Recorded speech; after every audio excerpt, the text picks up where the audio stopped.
Before we dive into this wild ride, tell me in the comments where in the world you're watching from. I love seeing just how far these airport tales of chaos and karma can travel. Seriously. Sometimes it feels like we're all just one missed connection away from starring in our own viral video, you know?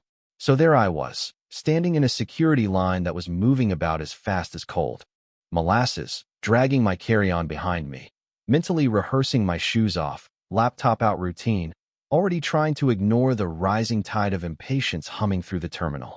The airport was one of those bright, hyper-clean ones, with that weird smell, a blend of overpriced perfume, burnt espresso, and maybe a hint of lemon cleaner that the janitors swear by. Announcements kept echoing. Overhead, luggage wheels clacked against the tile, and everybody wore that same look, half bored, half silently panicking they'd missed their flight. Same old, same old. But then, out of nowhere, the temperature in the line just shifted. I heard voices, sharp, not just loud but cutting, like someone had dropped a box of knives right in the middle of the crowd. I looked up, and there they were, two women parked smack in front of the conveyor belt, arms folded, postures screaming defiance, like they were guarding the entrance to Fort Knox. Both wore floral dresses, a bit too low-cut for travel, one in white, one in black. Honestly, they looked more like they were headed for a garden party than a TSA checkpoint. Their faces were practically twins, mouths pinched, eyes narrowed to slits. It was like watching a single bad mood split itself in half and dress up for drama. Standing across from them was the security officer, Lillian, her name tag said. Early 40s, eyes with that kind of exhaustion you only earn by working one thankless shift after another. She was holding a big, fancy perfume bottle. Must have cost a fortune, the way the woman in. Why was staring at it like a hostage negotiator? Lillian's voice was calm, way too calm, like someone who's had this exact fight about 1,000 times. Ma'am, as I've explained, the limit for liquids is 3 ounces per container. This bottle is well over the limit. I'm afraid it can't go through. The woman in white, Sarah, as it turned out, leaned in, and her voice boomed out, full of righteous fury, loud enough for half the airport to flinch. That rule is ridiculous. I bought this last week. I fly all the time. Nobody's ever said a word. You're just making this up. And just like that, her sister Nora chimed in, not to back her up quietly, but to crank the volume up a notch. Exactly. We're not children. You can clearly see it's not dangerous. You people just love these little power trips. You could see Lillian draw a slow, practiced breath. She must have had a whole breathing routine to survive this job. The rule is federal. It's every airport. I can't change it. But those sisters weren't interested in rules. They were here to win a fight. Sarah jabbed a finger at the bin, where you could see a sad graveyard of bottles, shampoo, lotions, even a full-size hairspray can. That's over $100 of stuff. You don't get to steal from me. Lillian stayed steady. We're not taking anything from you. You're free to step out of line and check your bag if you want to keep them. But that just poured gasoline on the fire. Nora threw her hands up. Check a bag?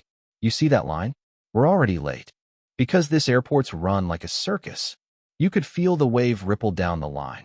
People sighing, shifting their weight. Some checked their watches. Others exchanged looks that said, here we go. There was this girl, maybe 16, 2 spots up, who whispered something to her friend and almost lost it laughing behind her boarding pass. I didn't laugh. I'd flown enough to see how these storms start. The unstoppable force of entitlement meets the immovable object of the rules. Nobody ever wins. Still, Lillian held it together, though I saw her jaw tighten a notch, like she was grinding her teeth behind that polite smile. Please, she said, step to the side so we can keep the line moving. But moving aside, that wasn't in Sarah and Nora's playbook. Sarah planted her feet and declared, we're not moving, not until you stop acting like you own us. And right then, you could almost feel the humidity of awkwardness building. The conveyor belt stopped, the suitcase wheels went silent, and it was just the 3 of them, plus 100 unwilling extras, stuck in this weird, airport theater of the absurd. I studied those sisters, curious despite myself. They weren't just mad. They were insulted, like someone had questioned their entire existence. Nora leaned in, lowering her voice but somehow making it sharper. Let me explain something. We are loyal customers. We know how things work, but clearly you don't. You know, it's wild, Some people weaponize customer loyalty like it's a badge that lets them skip the line at life. Lillian didn't flinch. We still need you to comply. And now, everyone was watching to see who'd crack first. Would Lillian lose it and snap, or would the sisters run out of steam? Sarah folded her arms tighter, doubled down. She can bring her manager, the whole department. I don't care. Someone's going to let me keep my stuff. Nora mirrored her. The tension was so thick you could feel it in your chest. I caught myself actually holding my breath. Passengers behind me started filming on the sly, phones out, low and angled. The line was one wrong word away from absolute chaos. Lillian's voice cut through, a little firmer now. Ma'am, if you refuse, I'll have to call additional security. Please don't escalate this. Sarah laughed, a harsh, barking sound that just hung in the air. Escalate. Oh, you want to see escalate. And right there, the whole checkpoint tipped. The sisters went into full performance mode. Sarah pointed at the bin like she was cross-examining the entire airport. It's not dangerous. It's perfume, not explosives. Nora piped in. Just admit it, you're targeting us. You're making an example. The whole idea that security has time to pick out personal enemies? The line almost laughed, but nobody wanted to risk becoming the next target. Even Lillian's eyes looked tired. She'd probably heard every variation of this speech 100 times. Now, the business guy behind me muttered just loud enough for a few of us to hear. Every flight, it's someone like this. The teenager was still recording, but now, you could tell she was hoping for a real show. I did something I almost never do. I stepped forward. Excuse me, I said, as neutral as I could. Maybe there's a way to work this out calmly. That got their attention. Both heads swiveled in perfect synchronization.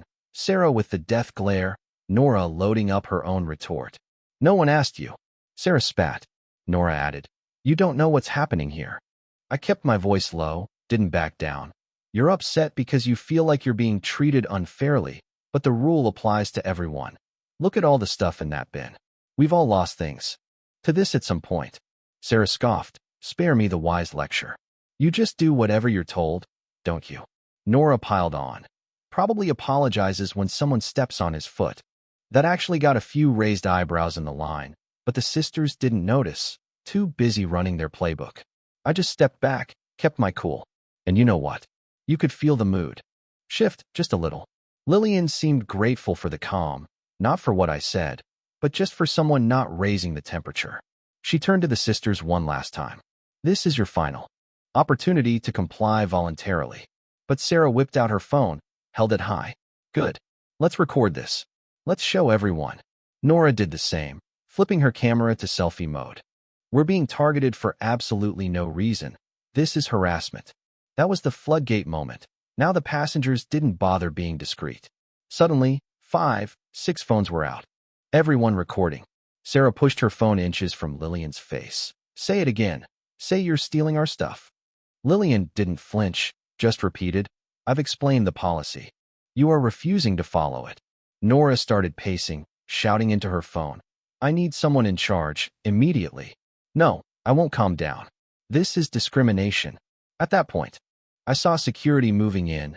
2 officers, quiet, but you could see people parting for them. The whole terminal seemed to lean in. One officer spoke. Ma'am, you and your sister need to step aside and allow others to pass. If you refuse, you may be denied boarding. The line went so silent you could hear the zip of a suitcase. Sarah stared back, first at him, then at Lillian, then at me. And for the first time, I saw her face falter. Just a hairline crack in all that certainty. Nora paused mid-sentence, maybe realizing this was the threshold, the point of no return. The officers stood their ground, not threatening, just solid. Sarah's hand holding her phone actually trembled. But pride is a weird fuel. It burns hot, but when it runs out, all that's left is smoke. We're not stepping anywhere. Sarah shot back, her voice cracking. This is harassment. We paid for our tickets. You can't stop us. One officer didn't blink. Ma'am, your behavior is disrupting airport operations. If you don't comply, you'll be removed from the boarding list. The words weren't loud. They didn't need to be. Nora's eyes got wide, and you could see the panic. You can't do that. We have reservations. This is our vacation. She looked at Sarah for backup, but Sarah was running on fumes now. The officer gave them one last chance. This is your final warning. The silence was thick, the kind that presses on your ears. You could see people in the line almost willing the sisters to just let it go. But Sarah, voice brittle, finally snapped, "Fine. Take it. Take everything. We'll report all of you." She started tossing bottles in the bin, each one hitting with a sharp, angry clatter. Nora followed, eyes glossy, moving slower. Even as they gave up their stuff, they didn't move aside. The officers stood by, waiting. Then came the twist. A supervisor appeared, clipboard, tablet, official as can be. He spoke quietly, but it carried. "Sarah Harper and Nora Harper?" The sisters nodded. "You have been flagged for refusal to comply with security procedures. You will not be permitted to board your scheduled flight." Nora's mouth dropped open. No, that's not fair. We put the things in the bin." But the supervisor just shook his head. "It's not about the items. It's about the refusal to follow instructions. Your boarding passes are now void." Sarah's voice hit a new pitch. "You can't do that. We did nothing wrong." But the officer stayed steady. "This decision is final." Nobody clapped. But you could feel the relief, like a storm breaking. The sisters just stood there, all that bravado finally draining away, looking for someone to back them up. But all they found were faces saying, "Enough." I caught Sarah's eye, didn't gloat, didn't smirk, just held her gaze, hoping she got the message. Choices have endings. Security walked them out, not handcuffed, just escorted. Luggage off to the side, their precious bottles abandoned in the bin. The conveyor belt kicked back on, people surged forward. Lillian met my eyes, gave me this tiny nod. More than thanks, really. It was recognition. I nodded back, grabbed my bag, sailed through screening. By the time I got to my gate, the whole thing was already online.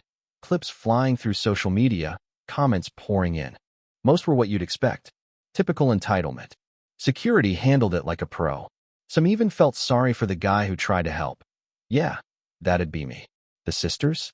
Their story left the terminal, went viral. Out in the real world, consequences follow you home, even if all you wanted was your perfume and a little special treatment. But for me, my flight was boarding. I scanned my ticket, walked the jet bridge with a quiet, weird sense of satisfaction, not from watching someone get punished, but just seeing justice unfold without yelling or drama. Just consequence. Plain and simple. As the plane lifted off, I glanced at my phone. Top comment on the video: "When you think the rules don't apply to you." I leaned back, closed my eyes, let out a long breath. Sometimes, the world does pay attention when pride meets reality. And somewhere back in that bright, echoing terminal, Sarah and Nora were finally learning what a lot of us already know. Rules aren't suggestions, they're equalizers. So, if you enjoyed this story of karma and accountability, hit like, drop your thoughts below, and subscribe for more real-life drama. And hey, if you've ever witnessed a showdown like this in an airport, tell us your story. We're reading every comment.